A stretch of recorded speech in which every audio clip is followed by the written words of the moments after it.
Brother Ismail memeluk Islam selama 16 tahun. Dia tidak main-main dengan imannya. Dia sangat berkomitmen beribadah dan memegang semua aturan-aturan yang ada, dan meriset hal-hal yang problematik dalam ajaran Islam. Dia serius mempelajari Islam termasuk bahasa Arab sehingga dia fasih berbahasa Arab. Selama belasan tahun, Brother Ismail juga aktif membela Islam dari semua kritik yang dialamatkan kepada Islam dan Muhammad. Namun setelah 16 tahun memeluk Islam dan berdakwah, akhirnya dia meninggalkan Islam. Mengapa? Karena dia sudah tidak dapat mempertahankan dan membelanya. Hati nuraninya, pikirannya dan logikanya sudah tidak mampu lagi menerima. Hi, and welcome to another video. Dear Muslims, did you know that, according to God, you're a necromancer, a person who communicates with the dead? Did you know that, because your religion Islam teaches necromancy, you now stand condemned before the one true God, charged guilty for speaking to a dead man in your prayers?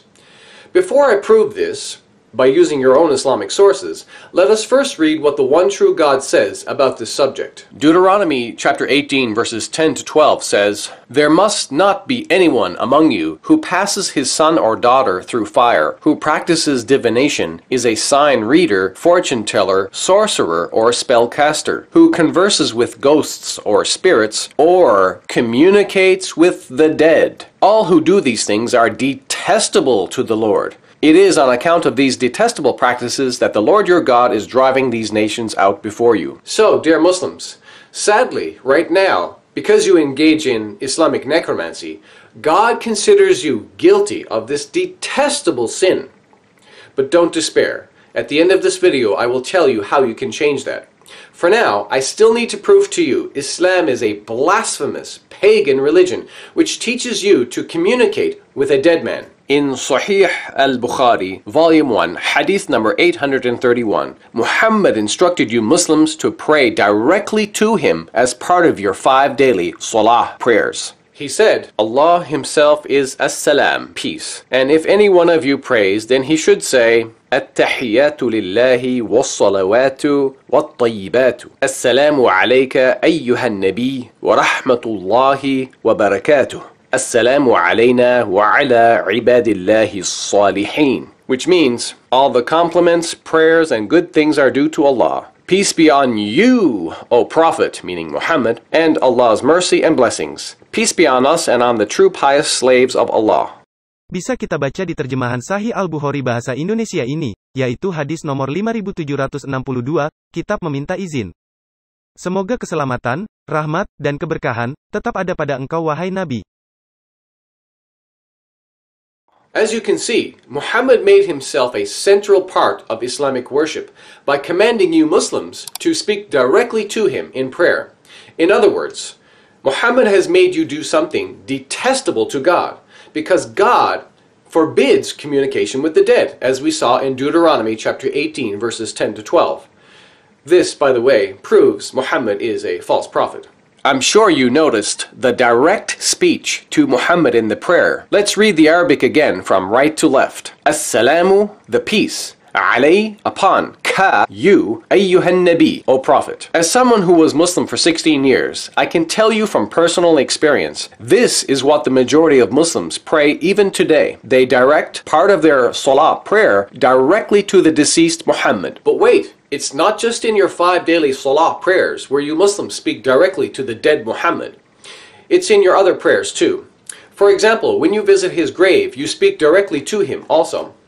In this book titled Hajj, Umrah and Ziyarah, written by the late Abdul Aziz bin Baz, an Islamic scholar and former Grand Mufti of the Kingdom of Saudi Arabia, he says on page 166 that a Muslim who visits the deceased Muhammad should speak directly to him in his grave. Quote, "One should stand respectfully in front of the Prophet's grave and greet him in a low voice. Assalamu alayka, the peace be upon you, Ya Rasulullah, O Messenger of Allah." In fact, Muslims praying to Muhammad at his gravesite is such a problem that the government in Saudi Arabia has to put barriers and police officers around the grave to prevent Muslims from excessive acts of worship there.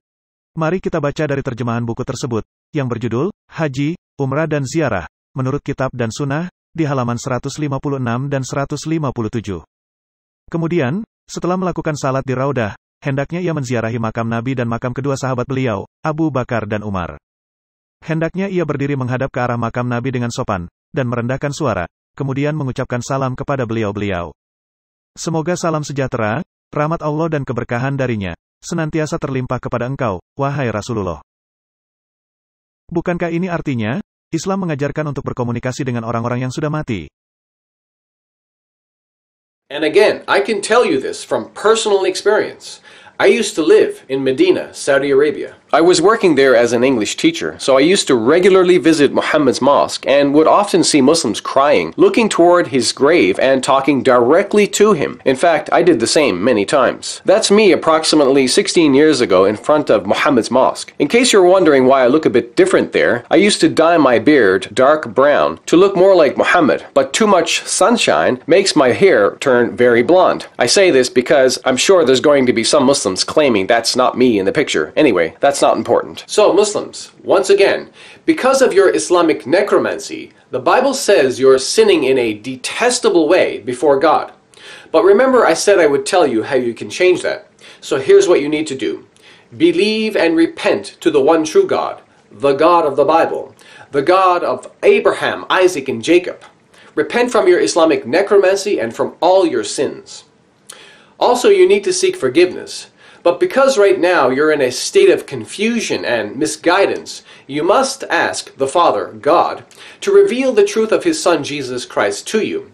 Do this every day, ending each prayer in the name of Jesus Christ, because Jesus said, "Most assuredly, I say to you, whatever you ask the Father in my name, He will give you." John chapter 16, verse 23. Now, if you're a Muslim watching this video, I'm praying that you will come to the truth of Jesus Christ and accept Him as the Son of God, the Messiah, as well as your Lord and Savior. Lastly, I hope this video has been a blessing for you. Thanks for watching, and God bless you.